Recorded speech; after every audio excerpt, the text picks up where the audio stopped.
cost sharing a little while ago, and of course, well-intended part of benefit design that's been around for quite some time, and but there is evidence, of course, in published literature that demonstrates that increased cost sharing can have a negative impact on long-term adherence, and I think that's truer today than probably it's been in the past. Affordability, we know, is a key factor in how individuals are able to access their medicines and be adherent to their treatment. And so we've done quite a bit of work on this issue. We have some studies in our journal, the Journal of Managed Care and Specialty Pharmacy, that really examine that link between cost sharing levels and patient adherence and patient access. But of course, just like all these other issues, it's a tricky problem to solve. You can't look at it just in isolation, but we need to look at it overall. So, for example, we've had caps on insulin out-of-pocket expenses, for example. And while that's well intended and very helpful to patients, we also need over time to look at what does capping out-of-pocket cost in a particular therapeutic area do to premiums. And it may be, and you just have to weigh the long-term consequences of making a change like that and looking at what's the most rational approach to it. So our mission is all about improving patient health by ensuring access to high quality, cost effective, and affordable medicines and other therapies. Where possible, we of course support reducing out-of-pocket costs directly for patients. But again, looking at it across the spectrum and seeing what the impact is. In fact, we have supported several provisions including some in the Inflation Reduction Act that would address lowering direct out-of-pocket costs for patients. The Inflation Reduction Act, for example, mandates an annual limit on patient out-of-pocket costs for prescription drugs in the Medicare Part D program. And it also requires that plan sponsors allow beneficiaries to cover out-of-pocket costs through monthly payments over the course of the plan year, starting next year in 2025. That's the Medicare Prescription Payment Program, or what was called out-of-pocket smoothing for a while. So while in general, we think that will benefit patients in the long run, it's not easy to implement. And we think there are some important implications to the health plans that need to be considered as this is being implemented.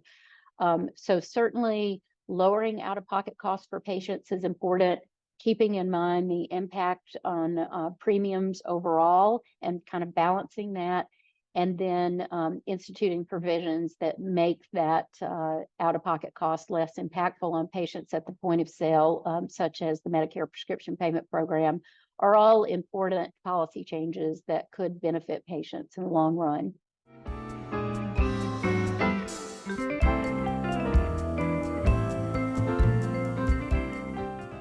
Government negotiation of pricing in the Part D program is certainly a wide-ranging program. It's in the early stages, so I think what the eventual impact will be is still to be determined. And it is a complex program as well. And speaking about, kind of where it is in implementation, manufacturers just recently received the initial offer from the government just, I think, a few short weeks ago. So we realistically won't have a clear read on the impact at least until the end of the year at the earliest. One of the things that we will be keeping an eye on, one of the things among many with this is you have to think about unintended consequences. So is there a possibility that manufacturers will increase their launch price for drugs in the future to mitigate the impact of the negotiation? I also talked about innovation and the importance of not erecting barriers that might have a negative impact on our ability to innovate and bring new life-changing, life-saving therapies to market, that is another piece that we'll certainly have to keep a watch on as this moves forward. At AMCP, we're going to stay in close contact with all the stakeholders across our network to identify if and how prices might be shifting, for example, from Medicare Part D into the commercial sector because of this action. And with regards to our position on this, AMCP has historically opposed government intervention into pricing and pricing negotiations with the manufacturers. And our main concern there has been that if you do that within the government program, you're likely to see, and in some cases we have seen in the past, cost shifting over to the commercial and employer-sponsored sector. While you might be helping one group that's covered by government-sponsored insurance, overall, you could have a negative impact on healthcare cost. So for that reason, we've historically been very concerned about downstream effects from government price negotiation.